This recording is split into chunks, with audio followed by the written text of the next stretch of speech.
Going on, guys? So today I want to talk about 6 mental shifts that completely transform my life. As Thoreau would say, it's not what you look at, it's what you see. And I'm a firm believer that the way we analyze, interpret, perceive the world around us directly correlates to the lives we lead and what we're capable of doing. And I want to talk about some of the ways that I changed the way I looked at life and got results back that helped me pivot, that helped me grow, helped me become more as a person, as a creator, as an entrepreneur. And hopefully you can take that and use it in your own lives as well. The caveat being, I don't want this to be interpreted as magic, right? This isn't you think something and it happens. It's not at all the case. What I'm advocating is when you think about something differently, you tend to then act differently. And when you act differently, well, the results are different, right? So it all starts with how you look at a situation. And that's what I'm advocating. We can look at the world in a way that puts us in position to win. Number one, and I'm sure this is no surprise to you guys, your external world is a product of your internal world. I grew up thinking that things just were the way they were. The parameters, the boundaries that I operated within, I never questioned. I never saw them as anything but what I thought they were supposed to be. And as I got older, I learned to take a step back and realize that things seem a certain way to me because I've allowed them to. I haven't questioned them. I haven't pushed back. It's not what happens, it's how you perceive what happens. Jim Rohn has a really cool story about 2 brothers that grow up, unfortunately in a very abusive family. They have an abusive dad. And they grow up and they have families of their own. And one is just as abusive to his kids. And he's asked about it and he says, yeah, of course I am. Like, how could I not be? Did you see what I went through as a child? And the other one is incredibly loving and caring with his kids. And when he's asked about it, he says, of course I am. Right? Did you see what I went through as a child? I'm not putting anybody through that. And to me, I thought that was just a beautiful articulation of the choice we have in life. We can't decide what happens to us, but we can always decide what we do about it, how we perceive it. And that's why I make this number one.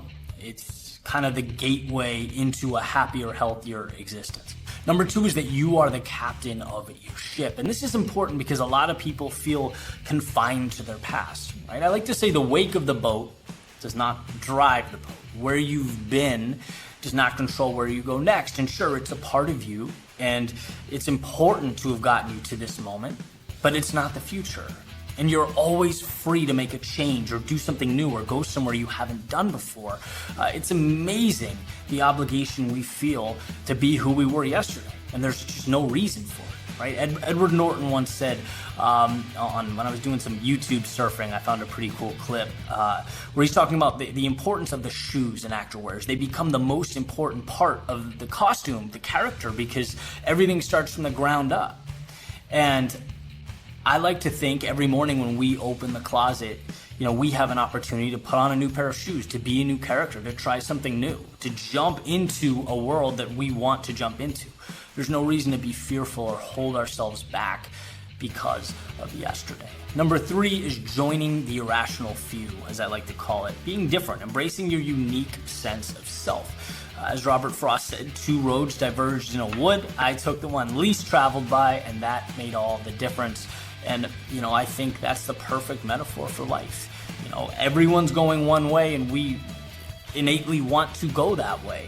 But I think the most precious, powerful, life-changing decisions we make are when we do the exact opposite. When we find the parts of ourselves that are different, that are unique, that stand out.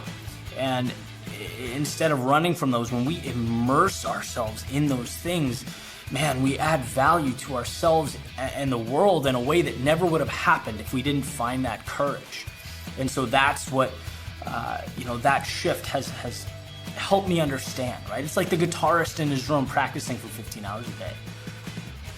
He's an outcast, right? Cut off from society, doesn't get it, not doing X, Y, or Z. Then all of a sudden he writes this song that revolutionizes music and he's a hero. And people want to be that and understand that and be a part of that.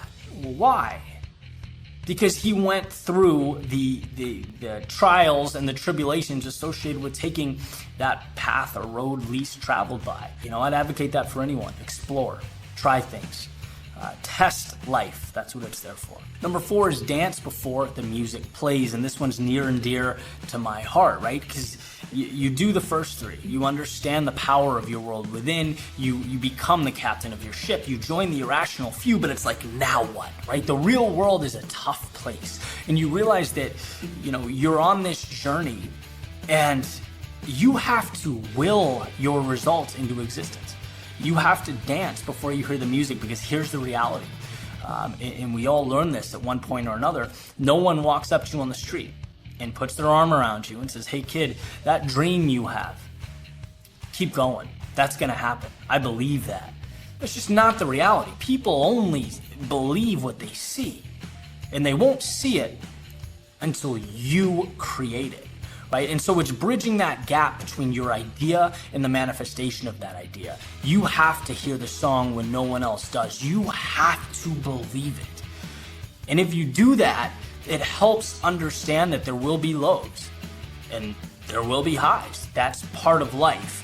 But it doesn't mean it's over or you've gone the wrong route or the wrong path or the world's against you. No, it means this is life, and if you want something bad enough, this is what you have to endure, and you're willing to, because you hear that song, you're moving towards it, and you will show the world what's up when the time comes. Number 5 is what I refer to as staying awake while the world sleeps. And what do I mean by this? Well, it's the idea that the biggest things we can do, they're not the grand slams or grandiose displays of excellence. They're just not. They're consistent displays of discipline and courage and saying yes when most would say no. W. Clement Stone put it nicely when he says, big doors swing from little hinges.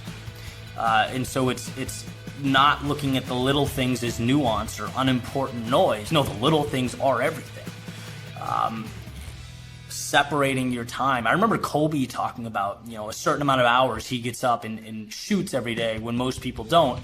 Over the course of a year, over the course of 10 years. I mean, it becomes so much in the aggregate that other players can't catch up. I mean, it's just too much of an advantage. And that's what it's about. I wrote my TEDx talk about something called running in the rain, which is about embracing that discomfort. It's like opening the door in the morning in Boston. It's freezing, sleety rain, and you could easily go inside and run later. Or you can grab a beanie and a coat and run now. And it doesn't seem important at the time, but it's everything at the time.